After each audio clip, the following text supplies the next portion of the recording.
So welcome back ulit sa another motovlog videos natin mga paps. Kung bago ka lang sa channel ko, subscribe ka na sa subscribe button dito mga paps. So today's videos mga paps ay birthday natin mga paps, December 22, 2020. So may niregalo sa akin na ipa-vlog pa rin natin kahit birthday natin mga paps. So yung vlog natin ngayon is yung slider at saka footboard. Ito mga paps, Mio siya. Yun yung ring light natin. Ay mga paps, ayan, Mio, pang sporty siya. Meron ding iba-iba. So tuturuan ko kayo kung paano ito install mga paps. Tapos isasama na rin natin yung slider natin. Separate siya mga paps, merong pang footboard lang. So ito yung slider natin mga paps. And yellow din siya. And ito yung mga clamp niya. So mamaya ituturo ko sa inyo mga paps. So bago natin simulan ito mga paps, intro muna tayo. 3, 2, 1. No, there ain't no stopping us. Fly without boarding pass. Couldn't catch me, I be moving fast. Call me a shooting star. Let 'em know who you are. Flying up in a bar. Wish on. Time to show 'em who's in charge. Call me a shooting star.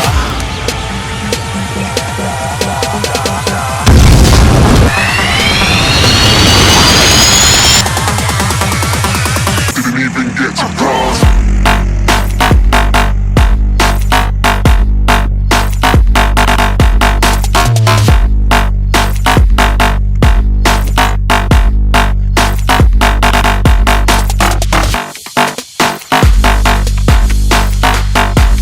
So ito yung ano natin mga paps sa footboard natin. Papakita ko lang sa inyo na wala pa siyang butas eh. So dito natin siya bubutasan. Ayan. Apat yan mga paps eh. Pa dito. And dito. Tapos tong slider natin mga paps, may kasama yung mga clamp. Ika-clamp natin siya dito sa unahan natin. Ayan. Mamaya tuturo ko sa inyo. Tapos kailangan pala natin ng tornilyo mga paps. So kukunin ko lang yung tornilyo natin mga paps. Ano siya? Allen siya na tornilyo. Ayan. Na 6 yata, 5mm na tornilyo. Parang ganito siya na tornilyo. Ayan. Kukunin ko lang siya. Then bubutasan lang natin ito ng cutter sa likod niya. Ito, sa likod. Kasi hindi pa siya nabutasan. Hindi dito yata yung trinay ko na siyang bubutasan sana, kaso for the sake of the tutorial itatry na natin mga paps. So ito, kunin ko lang yung tornilyo mga paps, babalikan ko kayo. So ito yung nabili natin mga paps na tornilyo, Allen wrench na yan, kakasya siya dun sa Allen na pangkalag natin na 5mm, pero ang tansya ko dito na size nito is 6mm. Mag-adjust lang tayo ng isa para itong maliit. Mapapansin nyo mga paps, itong dalawa malaki, itong dalawa maliit. Tapos bumili na rin tayo ng mga washer, idodoble natin. Bawat isa dito sa tornilyo na to is may dalawang washer. So explain ko lang kung anong gamit nitong dalawang to. So itong dalawang malaki is kakabit natin dito. Ayan. Dito sa bubutasan natin. Kasi ilalagay natin yung slider dito, aangat siya mga paps. Aangat siya. Ayan. Mga ganyan siguro. Tapos itong nasa baba, support niya. Ayan, aangat siya. Kaya maliit siya mga paps is sakto lang siya doon sa footboard. Wala na tayong adjust dito na ilalaki. Konti lang naman adjustment nito eh. Ayun lang yung thickness nyo. So yung mga paps, ilalagay natin ito, tapos ilalagay rin natin yung mga washer natin. So punta na tayo doon sa motor mga paps para may lagay na natin yung ating footboard and slider. Salamat nga pala sa sponsor nito, Kimberly Cristobang. Regalo niya sa akin ngayong birthday. So thank you. So punta na tayo sa motor.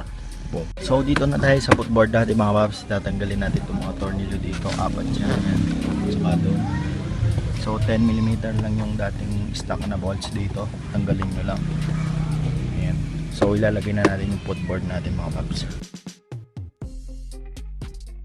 So ito yung tornilyo natin mga paps, tsaka yung washer, dalawang washer, lalagay lang natin dito. Tapos papasok natin yung isa na pinaputasan natin. Hanggang sa makuha niya yung thread niya sa ilalim.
Tapos lalagay natin tong slider mga paps.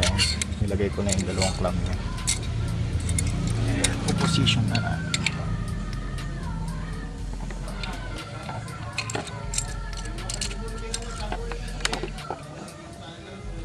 Yan. Tapos ito yung tornilyo na malaki. Washer muna.